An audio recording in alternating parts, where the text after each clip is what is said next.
Hey everyone, this is Dr. Sudha and you're watching your channel Biology with Dr. Sudha. So here we are continuing with our previous video, that is the chapter Living World. In this video we will discuss about how to name the living organism, that is nomenclature, right? But first of all, let us think what is the requirement of naming these organism, or what is nomenclature. Every organism, every living organism have they are known by their local names. You can say कि every place has given their local names, and हर जगह का जो local name है हम लोग सब नहीं समझ सकते हैं. सो लिविंग ऑर्गेनिज्म को आइडेंटिफाई करना, उनको नेम करना, उनको क्लासिफाई करना एक बहुत ही इम्पॉर्टेंट टास्क है इस लिविंग वर्ड की स्टडी के लिए. सो इसलिए नोमेनक्लेचर इस तरह का होना चाहिए. नेमिंग जो है ऑर्गेनिज्म की, it should be like that, it should be universally accepted. So to give them a universally accepted name, there are certain organizations which are doing this task. These organizations are ICBN, that is International Council of Botanical Nomenclature, and International Council of Zoological Nomenclature. So right, these organizations, they are involved in identifying, in naming and in classifying their living organisms, right? तो यहाँ पे हम लोग discuss करेंगे कुछ rules के बारे में. किसी भी लिविंग ऑर्गेनिज्म को नेम करते टाइम कुछ रूल्स पे ध्यान देना होता है, ठीक है. तो हम जो आजकल यूनिवर्सली जो सिस्टम फॉलो किया जाता है इन ऑर्गेनिज्म की नेमिंग के लिए, वो सिस्टम है that is binomial system of nomenclature. Means all these living organism, they are given their scientific name, and that scientific name should consist of two words, right? First word should be genus and another word should be followed by species. So two word name is known as binomial system of nomenclature. और ये जो system of nomenclature है किसने दिया था? This was given by Carolus Linnaeus, right? इसका Carolus Linnaeus का नाम हम सब ने सुना हुआ है कि that is involved in this binomial system of nomenclature. Okay, now discuss these rules. What are these rules which are to be followed while naming these organisms according to this binomial system of nomenclature? First rule, you have understood that every living organism is given the two word name. What are these two word name? One is genus and another is species. Okay. Second rule is these names should be in the Latin language. Why Latin language? Because Latin language जो है वो एक dead language है. Dead language होने की वजह से it is not used. तो if it is not used तो इसके अंदर छेड़छाड़ होने के जो चांसेस है, जो मैनिपुलेशन के चांसेस है नेम के साथ, वो नहीं हो सकते हैं. तो इसीलिए हम कौन सी लैंग्वेज यूज़ करते हैं? Latin language use, right. Come to rule number 3. Rule number 3 क्या कहता है कि अगर आप किसी भी लिविंग ऑर्गेनिज्म का नेम टाइप करते हैं कंप्यूटर पे, तो उसके लिए फ़ॉन्ट कौन सा यूज़ होगा? That will be in italics. It is always typed in italics. और अगर हम हैंड रिटन करते हैं, अगर हम हाथ से लिखते हैं, तो उसको it is a rule that should be underlined. For example, अगर मैं मान लो टाइगर का साइंटिफिक नेम लिखने की कोशिश करते हैं अपने, लेट अस सी. फर्स्ट नेम क्या होना चाहिए? जीनस. और दूसरा क्या होना चाहिए? स्पीशीज.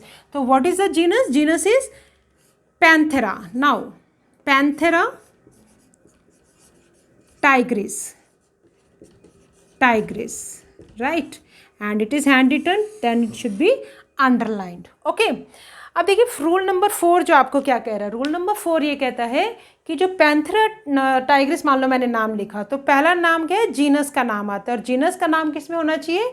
कैपिटल लेटर से स्टार्ट होना चाहिए. So I have written this P in capital letter, but I have written this tigris with small letter. तो species name should be in the small alphabet. This is rule number 4, right. Okay.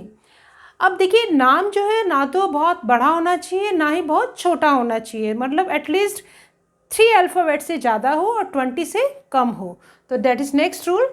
More than 3 alphabets but less than 20. Okay. अब क्या होता है कि मान लो जिस भी scientist ने नेम दिया जिस भी लिविंग ऑर्गेनिज्म को, तो हम उसका नाम भी ऐड कर सकते हैं स्पीशीज़ के नेम के बाद. तो name of the scientist can be added after the species name. For example, चलो एग्जांपल लेते हैं अपने ह्यूमंस के साइंटिफिक नेम की. What is the scientific name of humans?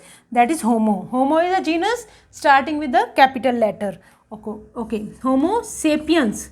Sapiens is species starting with the small alphabet. Handwritten, so it should be underlined. Okay, and it is named by Linnaeus. So we can write name of this Linnaeus. So Linnaeus, this is the name of scientist, right? This is name of scientist. तो ये भी हम कर सकते हैं. Okay अब देखिए ये कुछ है रूल्स जो all over the world accepted हैं किसी भी लिविंग ऑर्गेनिज्म का. जब भी हम साइंटिफिक नेम देते हैं तो हम इन रूल्स को फॉलो करते हैं, राइट. ओके, एक सिस्टम और है जिसमें हम 3 वर्ड्स का भी यूज़ करते हैं, that is known as trinomial system of nomenclature. अब इसमें क्या होगा, पहला नेम जीनस, दूसरा नेम स्पीशीज़ और थर्ड नेम क्या होगा आपका सब स्पीशीज़, राइट.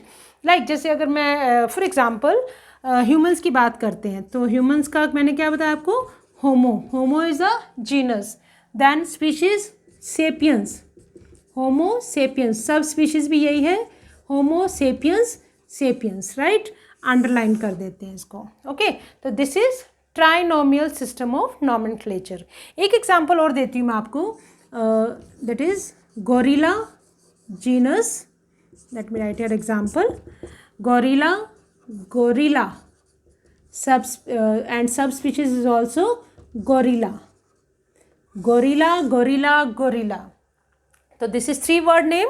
तो ऐसे नेम को क्या बोलेंगे अपने, ट्राइनोमियल सिस्टम ऑफ नॉमेनक्लेचर. अब आप एक चीज़ और देख रहे होंगे कि स्पीशीज़ भी सेम है, सब स्पीशीज़ भी सेम है, तो और आपके जीनस भी सेम है. तो ऐसे नेम्स जिनके अंदर स्पीशीज़ और सब स्पीशीज़ सेम होती है, तो ऐसे नेम्स को हम क्या बोलते हैं, remember this term, they are known as tautonyms. ऐसे नेम्स को क्या बोलते हैं, टॉटोनिम्स. बट एक बात का ध्यान रखिएगा, tautonyms are accepted only in case of animals.